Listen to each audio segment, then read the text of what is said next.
Happy February, everybody. We've got a little review and a little looking forward to do today, as well as a little mini challenge for you. I don't know if any of you have watched the replay, but I will put that link for the Identity in Christ workshop that we did. I'll put that link below here. This was the personal affirmation card that I made during the workshop.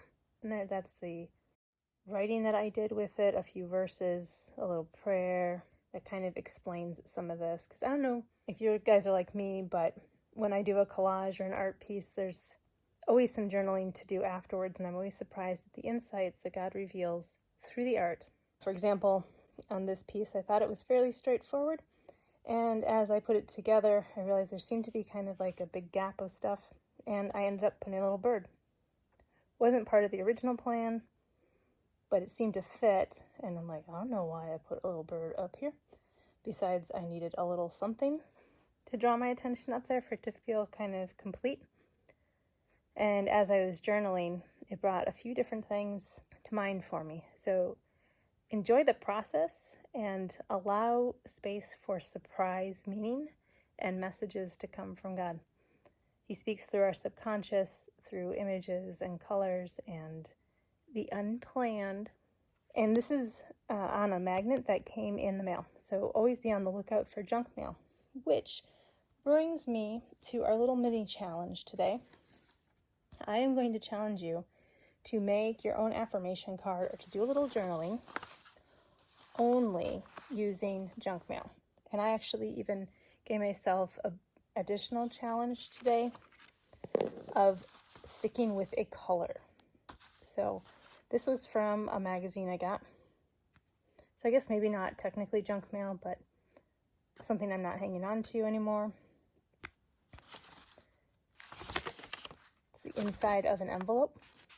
Has like a little metallic-y sheen to it. This was off of one of those like postcard mailers, advertising for something. And I just really liked the clock, and it was green. So my color that I'm sticking to is green, and the medium I'm sticking with is junk mail and maybe in a magazine image. This is from the back of an envelope. Something about those words stuck out to me today. This was the inside of an envelope. One of those security mailers. Always check the bills, because sometimes there's really cool stuff inside those security envelopes. And then this little bit, forgiven, I printed out a long time ago from one of those Identity in Christ posters. So I'll do a little time-lapse video for you of this. But that's the art project for this week. Go ahead and limit your supplies. Do things you already have on hand. Look in your junk mail. If you want to stick with a color theme, go for it. But I do encourage you maybe to find a verse or something about your identity in Christ to be the focus.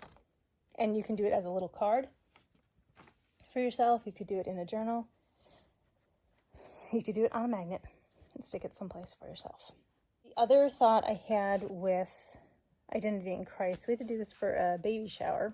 We had to find a photo of ourselves as a baby for a game. But I had this photo lying around now that I printed out just and glued onto some construction paper. And I'm like, this might be an interesting kind of piece of inner child work. If it's hard to think of a positive message about yourself, go ahead and print up a picture of yourself as a little kid or a baby or something like that. That makes you smile. And say something good about that little kid. Sometimes it's easier to be kind and speak truth and encouragement to ourselves at a younger stage. So if you're struggling with finding truth and speaking that and believing that for yourself now, maybe get a picture of yourself from the past that it would be easier to speak to. And then coming up, we've got a little, the next 2 months, I'm going to focus on Lent.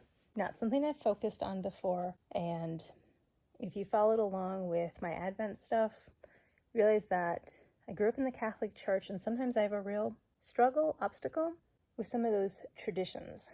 Sometimes they feel a little forced, a little contrived, a little legalistic, a little weird to me. I can remember going down the aisle on Ash Wednesday and ducking out of line because I did not want the priest to put the ashes on my forehead. I thought it was invasive of my physical space. Something about it super creeped me out. And I am not bashing those traditions. They are rooted in some really good stuff. They do have some baggage for me, but I wanted to try this year to get back to the meaning of Lent and preparing my heart for Easter. There's 3 aspects to Lent: prayer, giving, and fasting. And that, for some reason, brought up the idea of carving. Wood carving, like wood prints. I really like the look of wood prints, but there's an easier way to do that with linoleum. And we'll go into more like the options for how to do this carving, different supplies you could carve if you don't want to go buy linoleum or the carving knife. But I just wanted to give you a preview now so that if you wanted to buy them this week and have them on hand for studio time next week, you could do that.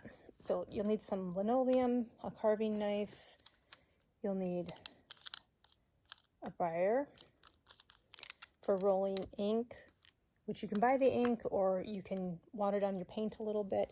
Some kind of paper, maybe you want to get the artist tile set so that you have a defined space. Let's see. These styluses for helping you transfer the image onto the linoleum. And for transferring, you might want tracing paper and carbon paper. And they do have different strengths of linoleum. There's a pink one that I think is even softer and easier to carve. I took a class and they suggested the gray over the pink because it was sturdier. It wasn't hard. It wasn't too soft. It was right in the middle. The reason I wanted to do carving was because it seemed to resonate with me as an art process for the goals of what Lent are: prayer, almsgiving, or just generosity and giving, and fasting. And I liked the idea of carving away, of preparing my heart for Easter, preparing my mind for Easter by carving away what's not needed. So this is the class that I did. They did a 3-color print. So there's 3 different pieces of linoleum that we carved to get this look. So that was the finished product. This is where it started, on tracing paper. And then 3 different pieces here. It takes some time to carve things away. It takes a different thought process to carve away and leave what you want. And that fit really well for me with the goal of preparing for Easter, focusing our hearts on the restoration and the healing and the resurrection and the hope we have, getting rid of what's not needed. It also goes along with cleaning out our houses, which a lot of people seem to be doing at the beginning of the year. Purge what you don't need. Make space. And this can be physically, emotionally, mentally, on your schedule. Maybe you need to look at getting rid of some things so that you have more time for what you really want in your life. So I hope you guys have a great February. I hope you'll join us. Invite your friends. The next 2 months, we're going to be focusing on this carving project because it is quite involved in a good way.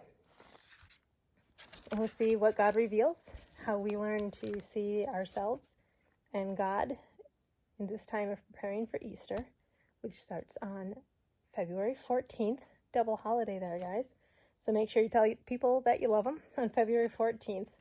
And we'll start this journey of paring down and focusing on what matters most in our life. It's always interesting to me to see how I edit things as a collage moves forward, and also to edit it to fit the small space, and how much meaning can be packed into one small space that was just really relaxing to create, actually. And then I went and read 2 Timothy 4:2 in context. So I read 2 Timothy 4, 1 through 5. And I'm going to read it here because I really think this is what I needed to hear from the Lord as I was making this and thinking about forgiveness and my identity. And those words, be prepared with the clock, really stuck out to me as I was sifting through my junk mail today for this mini challenge. In the presence of God and of Jesus Christ, who will judge the living and the dead, and in view of his appearing in his kingdom, I give you this charge. Preach the word. Be prepared in season and out of season. Correct, rebuke, encourage with great patience and careful instructions. For the time will come when people will not put up with sound doctrine. Instead, to suit their own desires, they will gather around them a great number of teachers to say what their itching ears want to hear. They will turn their ears away from truth and turn aside to myths. But you, keep your head in all situations. Endure hardship. Do the work of an evangelist. Discharge all the duties of your ministry. So as you go forward in your day today, may you be encouraged to stand firm in your identity in Christ, to stand firm on truth, to resist whatever's coming at you this week, this month, this year.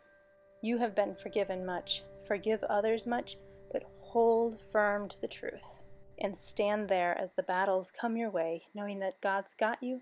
He's protecting you. He knows the way through this.